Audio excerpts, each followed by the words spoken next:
Tuesday evening, we meet with different guests from different communities, and today I have an esteemed guest who has joined us. You are listening right now to Z on Ramadan Radio 87.7 FM, and you can call us during the show. No problem. I'll be able to take your call, and you can speak to our guest as well. It's 0116 482 2086, or you can WhatsApp us on 077 488 So today I'm going to allow my guest to introduce himself to you. He is well known in Leicester in some communities, not all of the communities. And Assalamu alaikum.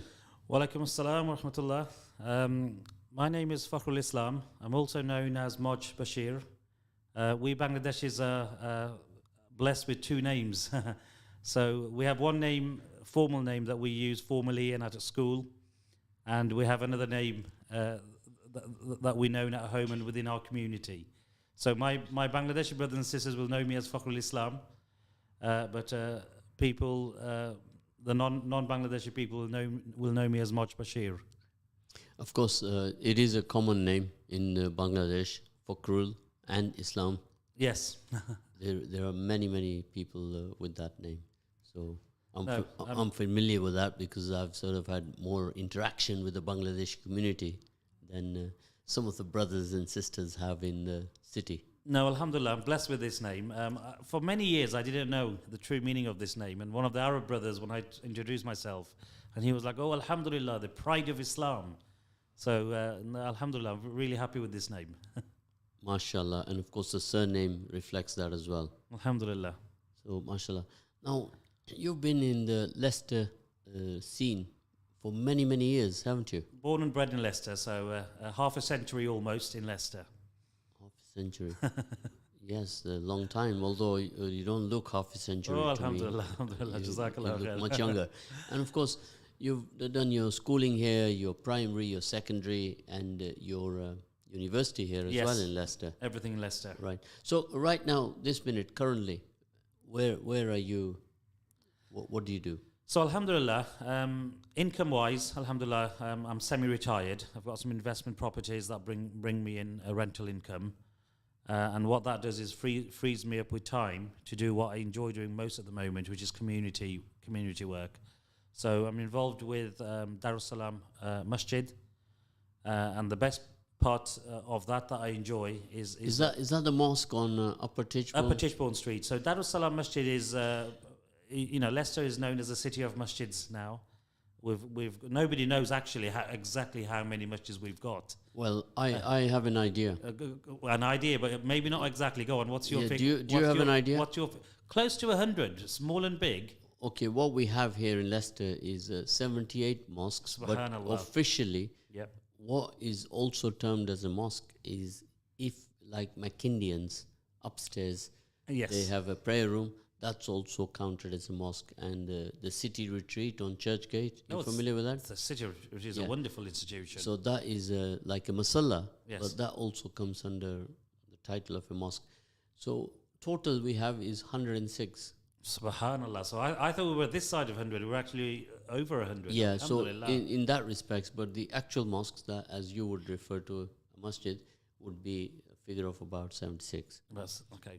Now, you reflect that to the city of Liverpool, which is twice or three times the population of Leicester, and they don't even hit double figures with a mosque. Wow. No, we're very blessed. We're very blessed. We've had ulama come from out of Leicester, and they refer to Leicester as Leicester Sharif. We don't, because we live in Leicester, we don't realise how lucky we are to have the Islamic environment that we have here.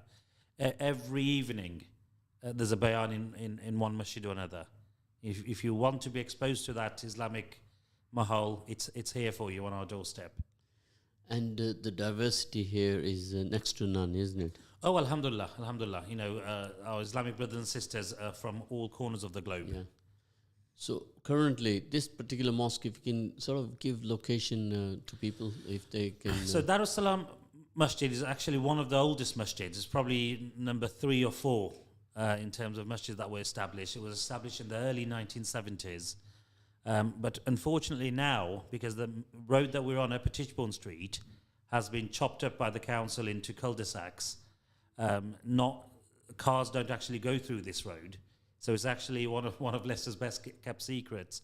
But location-wise, if you go into Highfield Street from London Road, we are this. So you go past Toro's and Dawat Restaurant, all of those things.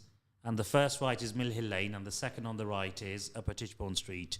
So on Upper Titchbourne Street, Upper Titchbourne Street and Titchbourne Street is a street of places of worship. So we've got Darus Salam Masjid, we've got Trinity Life Church, we've got the synagogue, and we've got Markaz Kuba. So on the same street, we've got 4 places of worship within 2 minutes of each other. Now that in itself is a blessing, isn't it? Oh, alhamdulillah, alhamdulillah. Yeah. And we have good links with people of all faiths, so particularly the Trinity Life Church, because that's a place that's run 7 days a week. You know, they have the Sunday service, but the rest of the week they have activities as well.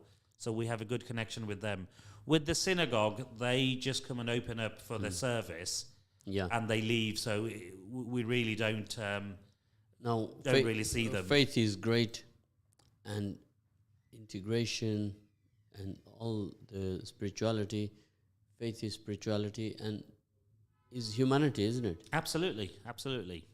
Yeah, so how we can all learn from each other. So just to be around 3 other religious establishments is key, isn't it? It's an example to show in Leicester. Now, when we came into this country 50 years ago, predominantly all the churches that were here then, today, they're not there. It's quite unfortunate. When we were growing up, we used to see on a Sunday people who would dress up in their best and go to church. It was quite a religious country. And I'm quite disheartened at the fact that, you know, some people are very happy that churches are sold to Muslims and Muslims make it into masjids. But the flip side of that is that the Christianity is becoming weak. And I would rather, and when Christianity became weak, where are those people going? They're not necessarily turning into Muslims. A lot of them are taking the atheist route. And when the government changed the trading laws and allowed shops to open on Sundays, and the city centre and the out-of-town shopping centres like Foss Park to open on Sundays, that was, for me, the killer blow to religion. You know, given the choice between shopping and church, people chose shopping. And unfortunately, in terms of religion, this country, the host community are getting weaker and weaker. And for me, you know, obviously we would love it if everybody was Muslim, and alhamdulillah one day we'll go that way, but until then I would rather have everybody strong in their own religions, you know, rather than not believing in a creator, which is how things are going nowadays. Well, faith is better than zero. Absolutely. Right? Absolutely. Of course, and that is in this month of Ramadan, we celebrate Ramadan, and we have to extend our meaning of Ramadan, meaning and reason, to everybody in the city. Absolutely. You know, Ramadan is a very special time, and you can either choose to have it just within your own household, or you can have it within your extended family, or you can have it with your neighbours. And when you go as far as your neighbours, it doesn't matter who they are, what faith they are. Just earlier today, I mentioned the Trinity Life Church. We invited them for an iftar to come and break bread with us, as it were. Yeah. And how did that go?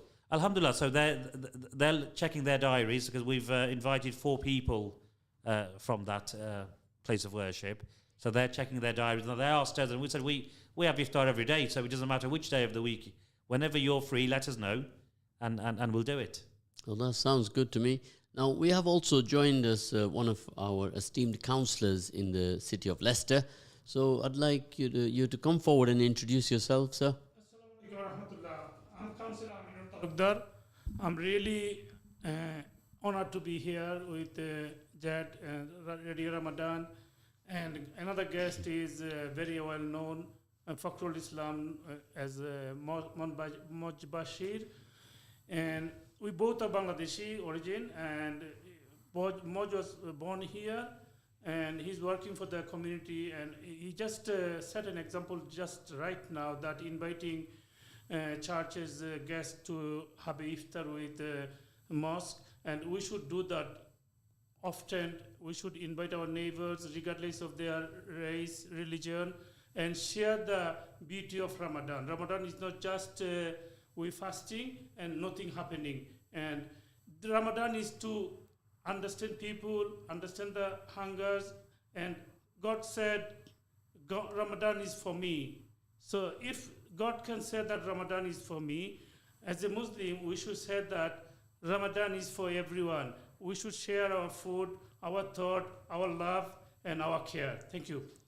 Of course, that's quite a lot to comprehend for everyone listening right there. So I'm going to ask you, should I ask you the easy questions first or the difficult ones? Which ones? Let's start with the easy ones. The easy one. Start at the shallow end. That is the easy one, right? So we have the Bangladesh community present in the city of Leicester. Now, when was the first Bangladeshis that were here in this city? So the early settlers came in the 1960s, and they were the real pioneers. You know, to come from Bangladesh, which was back then mainly a rural farming community, to come to England, and the route they took, that would be the equivalent of some of us going to space now. So we owe it to our forefathers who came here where there wasn't any halal food, there wasn't any masjid, and they established all of those for us. And for us to live in the city of Leicester as Muslims now is so simple and so easy because of all the work they put in the early days. Of course, now you missed something here. When you mentioned food, there was a restaurant, the very first restaurant in the city of Leicester. Would you recall the name and where it was? It was near your mosque. The earliest restaurant I've been told, so it had gone before I was born, I think, was actually on Waterloo Way. Which one are you referring to? I think if I remember rightly, I wasn't here, but I was told the name was Kohinoor. No, the Kohinoor was not the earliest one. I think that was the second one. Second one. The one, I forget the name, but the earliest one was actually... Well, here's a test for all of you listening in right now. We're going back down to maybe the 50s. If anyone knows anyone, if you know a man who knows a man or a woman, do let us know. If I just have to, just to share the thought, because I have few data today regarding our early settler. You come prepared, have you? Yeah, and MashaAllah. because you give me warning, so I just wanted to make sure with the data we have is quite accurate. And I found it is about 1949 early settler. Subhanallah. And they're the people from our area, our village. Moj is from the original village, and we are just neighboring village in Bangladesh as well. And few of them from Chittagong, Noakhali, and they are the early settler, and they are very few. And then the others start coming, uncles, grandfathers, and then our elder brothers, like who is maybe 15, 20 years older than us, they start coming. So basically it's 1949, and I just wanted to recall with Moj Boshir, he said about Waterloo restaurant. Yeah, there was a restaurant in Waterloo. We heard the story from uncles, and there was a very small restaurant they used to run with the family, and his sons are here, like Abul Qasim Mama and Jabba Mama Demlord. And then the restaurant happened is Taj Mahal. I think Taj Mahal is the second earliest. And it was established for many years until 2014, maybe. That's right, 15, yeah. It's the latest one. Then the Kohinoor. And then many others. We don't want to name everything. Oh, yeah, so there's thousands. But, over the years, the numbers have reduced. And they're reducing every year because we have now third generation. These children are not following in the footsteps of their father's business or their grandfather's business. They're educated and they moved on into professions throughout the country. So the numbers are declining. But we're going to move on now. We got a little bit of information for all of you listening in right now about the restaurants. So if you have any information that you want to share about the Bangladesh community in the city of Leicester, you can call us on 0116 482 2086, and you can WhatsApp on 077 48 855 055. You are listening to Let's Talk with Zed right now on Ramadan Radio. So we're going to move on now to some more easy questions, right? Easy one for you, right, Fakrul? How many Bangladeshi citizens are there in Leicester? Oh, I think I'm going to have to ask Councillor Shab's help on that one. Does the census give us any idea? Not accurately, but Okay. 2015, just before 2011, we just had 1,500 voter in Stonygate, which is maybe say about 4,000 people, including children. And since Italian community comes here, I would say we are 10,000 plus, 12,000 minimum here in Leicester now. Yeah, well, so my figures are quite good because last Ramadan I was at a figure of 11,757. Okay. So now that has gone up to 12,000 plus.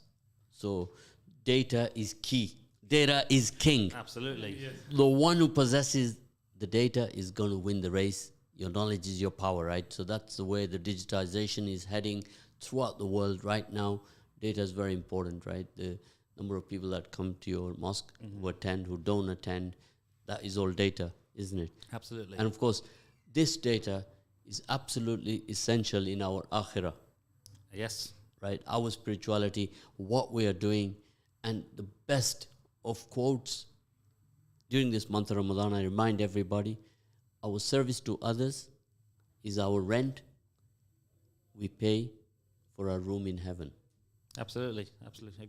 Agree with you totally. Who said that? Who said that? Come on, let's do a test here. Who said that? Do you know who said that? Some wise man.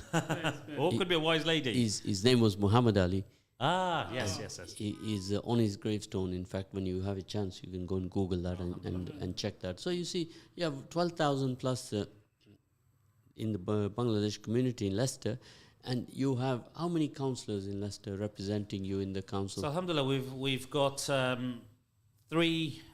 four active councillors and one ex-councillor. So Dr. Chowdhury was our first councillor.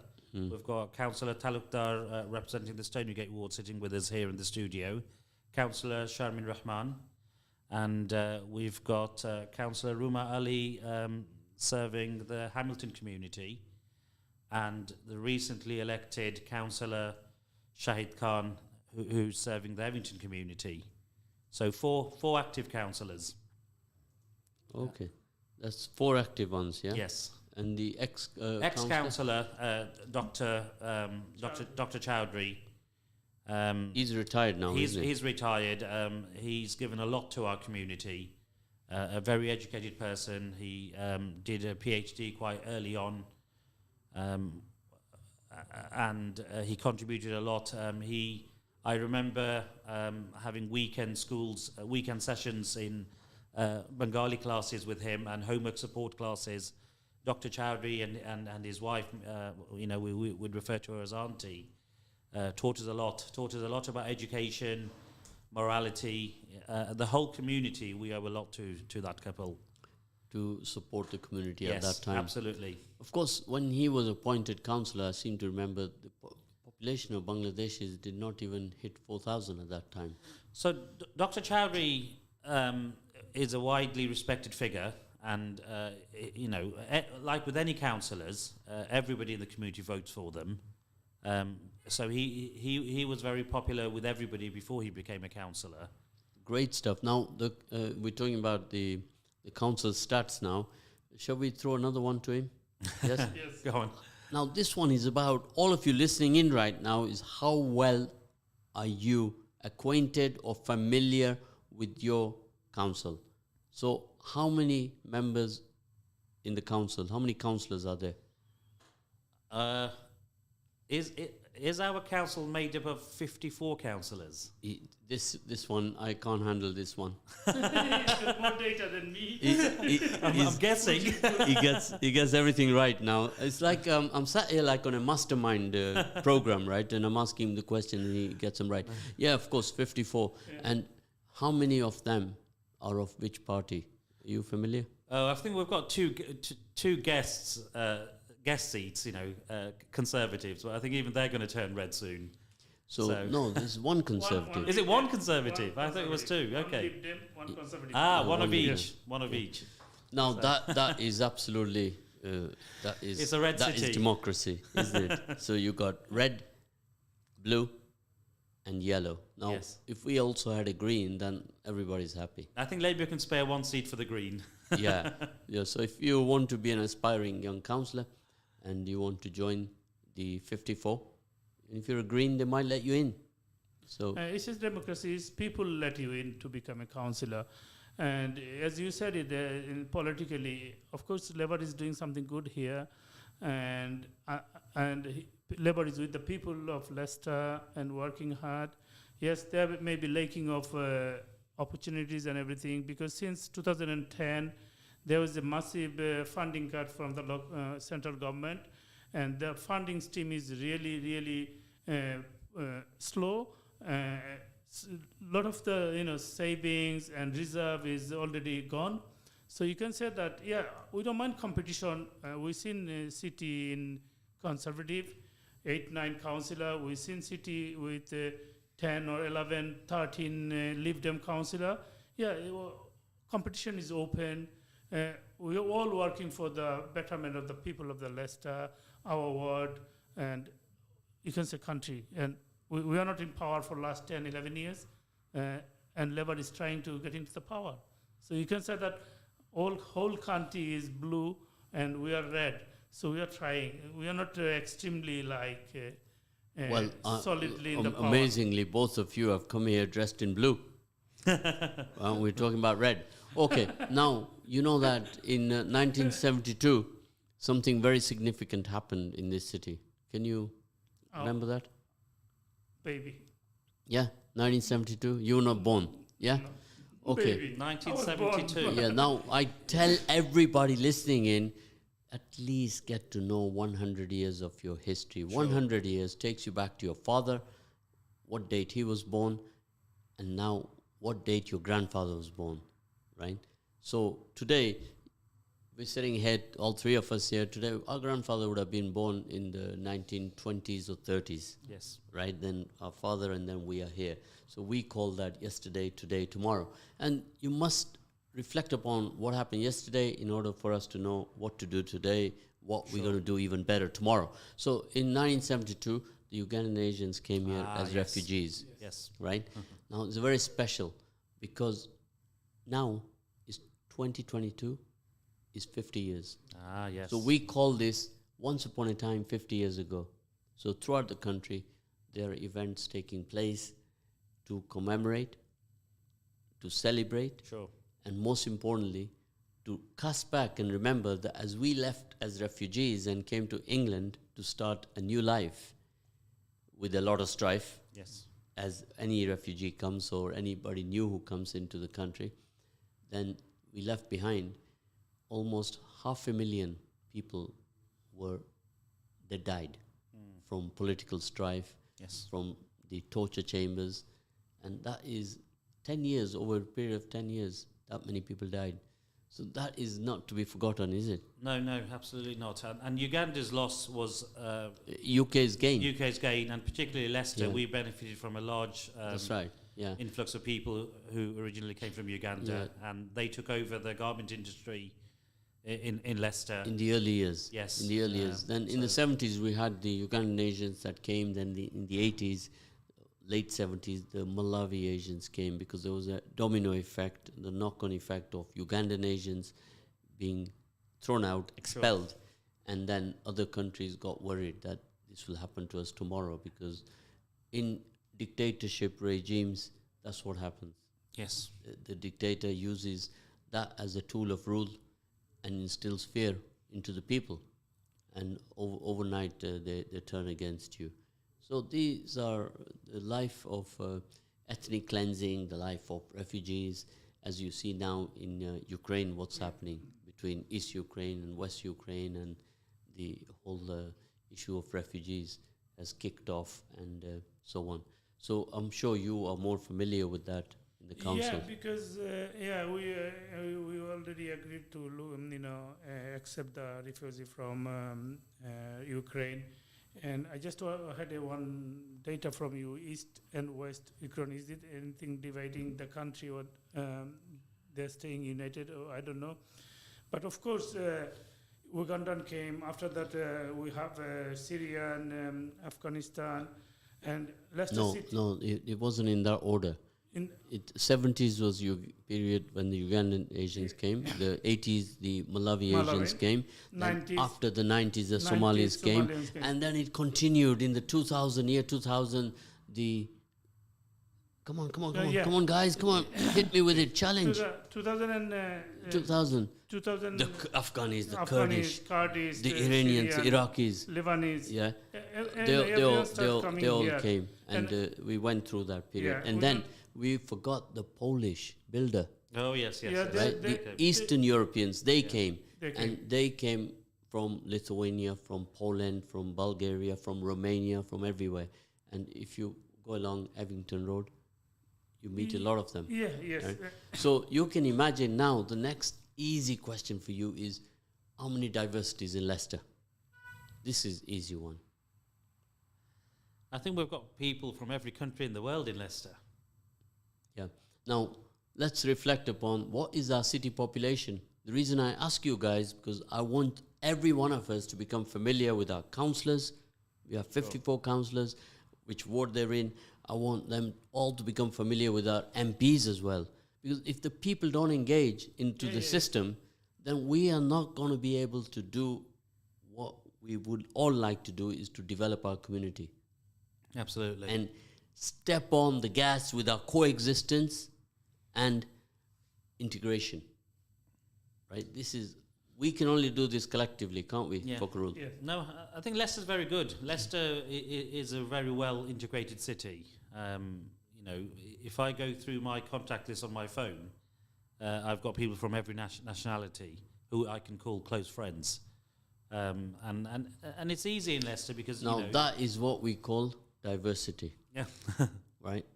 Diversity is not a D word only.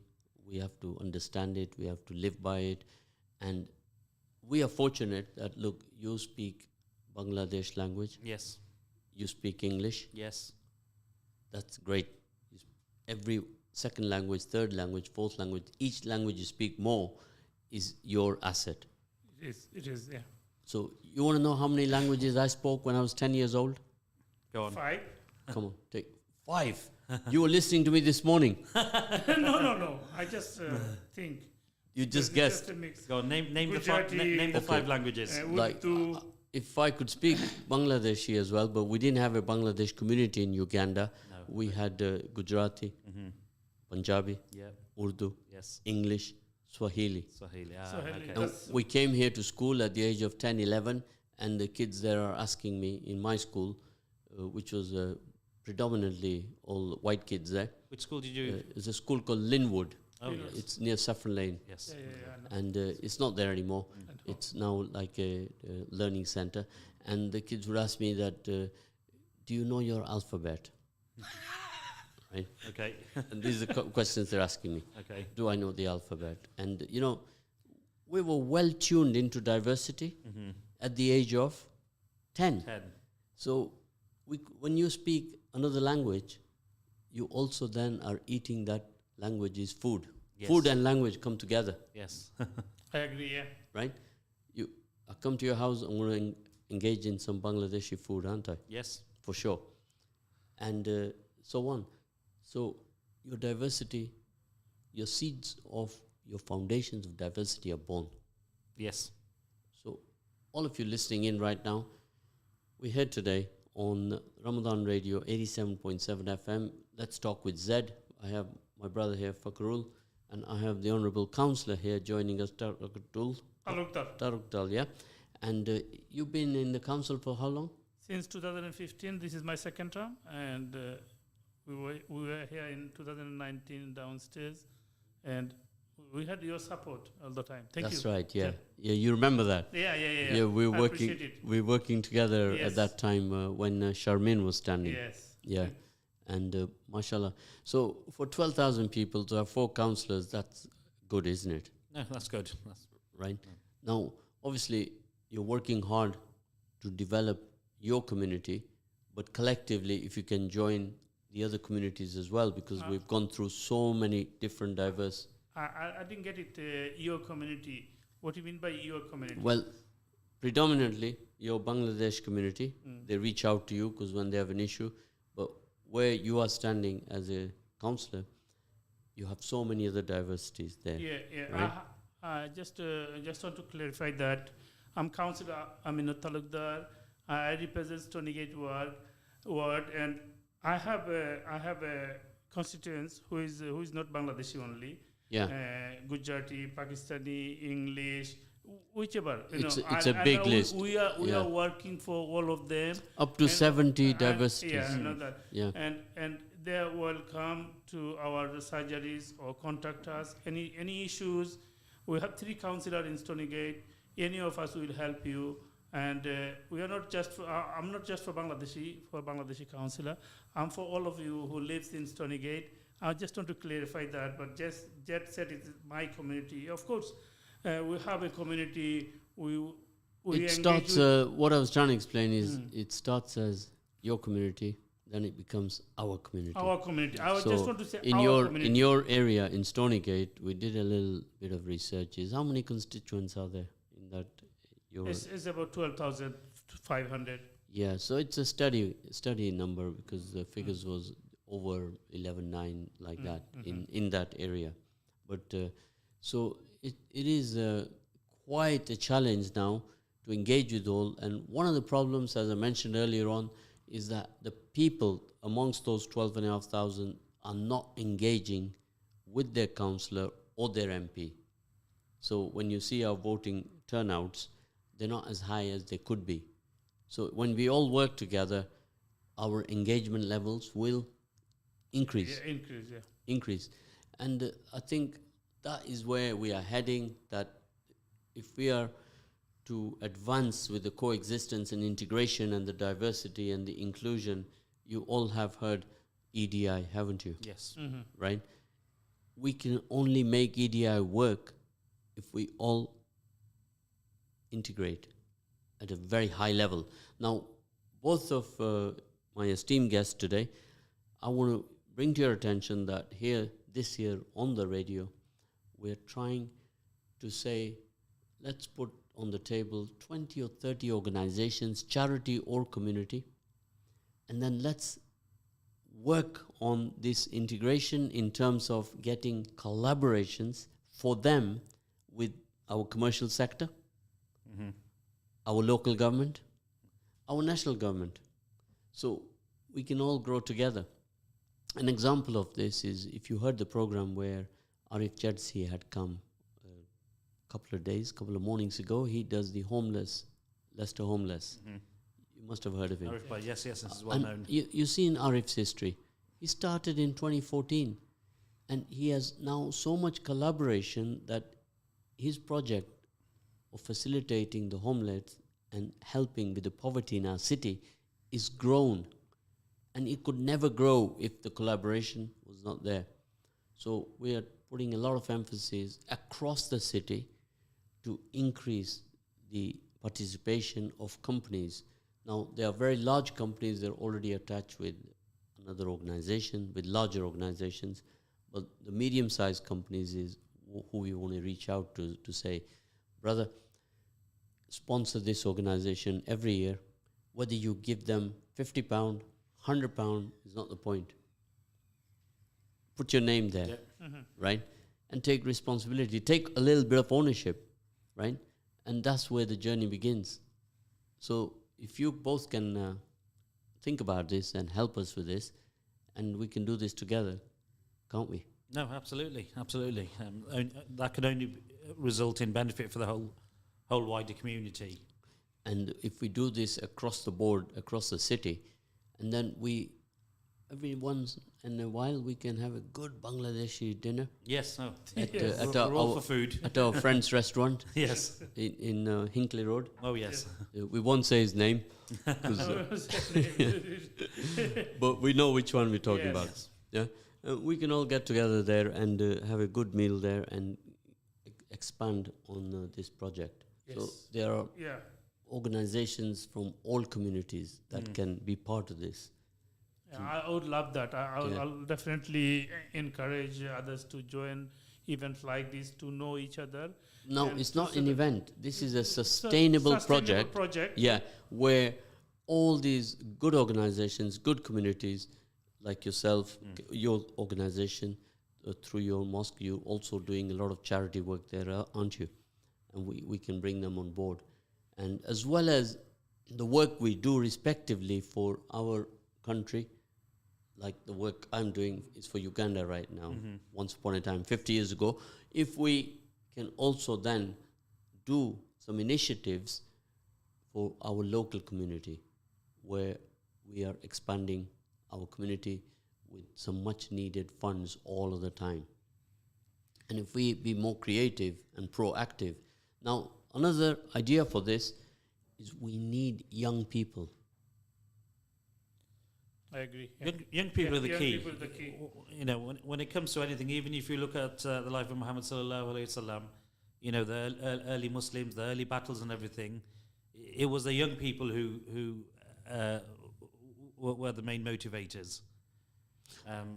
Young people have got the energy, and especially in this age of digital, social media and everything, they're miles ahead of us.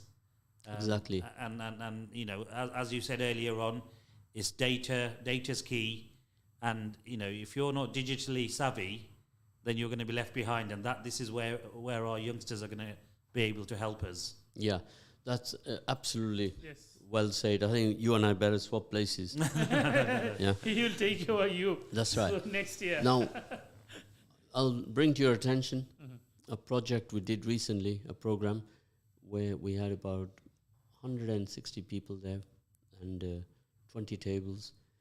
And Bangladesh was one table. The table had a flag on it of Bangladesh. And all the youngsters who sat there, Mukhtar was there. Okay, yeah. And He's young. they did not at all have any interaction or engagement in the sporting game of cricket.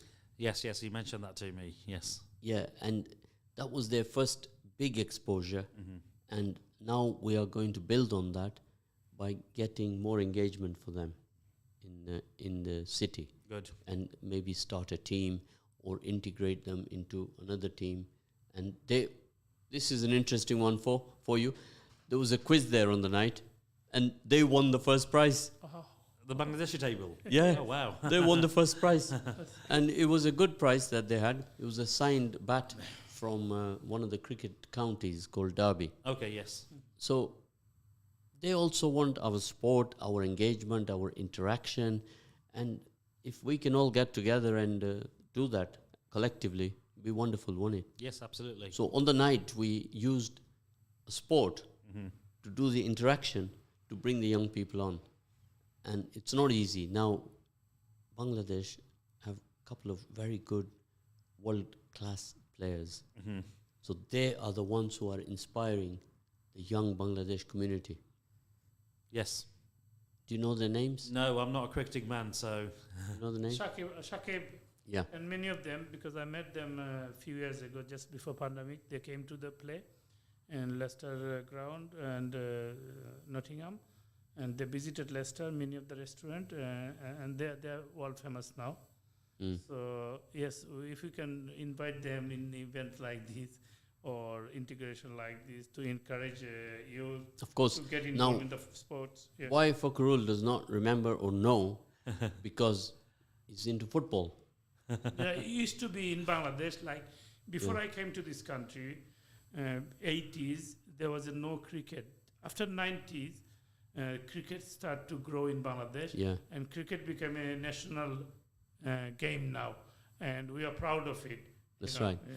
And of course, if we get our youngsters involved early, Yes. then we'll have a great success. So these projects we've discussed today, I want you to think about them, to see how you can input to them, and how you can also step up this, to make this work from the council to encourage this initiative. So we can start making a list of all the 20 or 30 organizations that will come and join this initiative, so we can all work together. The whole concept of this is community development, Yes. right? To support each other in the community. That's the whole concept, Yes. right? And if there's a problem with one center, then others should be there to help them, right? Absolutely. Absolutely. And you can imagine if there's a problem in New Parks and your center goes and offers assistance to them, what will they think of us as Muslims or Indians or Afghans or whichever caste, color, creed, culture, tradition, religion, nationalist, patriotism we are? Yeah, it's best form. It's the best form of dawah. You know, when somebody's and we've had it. You know, when other parts of the UK had floods and things, we had teams going out from Leicester helping out. You know, Muslim people dressed as Muslims, looking like Muslims with Muslim names, and only with interaction like that can we fight the stereotype the media are trying to put into people's heads. Do we have a thumbs up for that idea? Absolutely. Yes. Double thumbs up. Are we in? Yes? Yes. Great stuff. Now, I'm going to remind all our listeners right now today that today at 5 p.m. there was a gathering at Victoria Park. Oh, yes. Right? For Imran Khan. Now, you know that in our Southeast Asia, our countries there are prone all the time to political strife. Yes. Right? And this is what this gathering is all about. So it's a silent protest to let off steam and to support Imran Khan. For if one man's good is another man's bad. Yes. Yes. And this is politics. So this happens a lot. You've seen in Sri Lanka right now. I'll remind all the listeners right now that Sri Lanka is in strife. Hunger, there's poverty there. Their currency is crashed, and it's in a bad way. So years ago, you remember, we used to hear Bangladesh in this situation, didn't we? Yes, but not, Right? not anymore. So come in the 70s, 80s, we had a lot of issues with the poverty in Bangladesh. But mashallah, today we're in 2022. Bangladesh is far, far ahead. And with a population of 160 million. Is that correct? 160 million. Yeah. So I think what we can do here in England is we have to fix our own house here first. Then we can give to us, to all over. We don't want strife. We don't want poverty. We don't want war. Absolutely not. No war. We don't Anyway. war. I think people in the Asian subcontinent are very hard-working people, and what they deserve is good governance. They need people in power, politicians who are not corrupt, who work hard to support them. And these are the kind of ideas that we can learn from the West and take back home to our homelands. And set good examples. And set a good example. Now, you guys, we're just going to finish quickly, but I want you to do a little research on another good charity in Leicester called Drop of Compassion, right? Doing some fantastic work in Malawi. Today I got a good half-hour grounding on all the work they're doing. The kind of charity they're doing is they're building a whole village with water wells, with irrigation, surgery, schools, madrasa, Subhanallah, yes. masjid. Fantastic. That is very powerful. Absolutely. Those are the examples to take a lead of. Now, where we support each other, we learn more about how they did it Yes. and learn from that and, Yes. and duplicate that. And emulate it. Right yes. now, guys, I'd like you to say goodbye to our listeners now. We'll come to the end of the program. You can go first. You're the counselor. Thank you for listening us and Ramadan Mubarak to everybody, and make sure you sharing your food and thought, and make sure you paying the poor back home. Thank you. Okay, Great. and Assalamu alaikum wa rahmatullah, Ramadan Kareem to everybody, and please remember us in your du'as. Jazakallah khair for joining us, being a wonderful audience. We shall join you next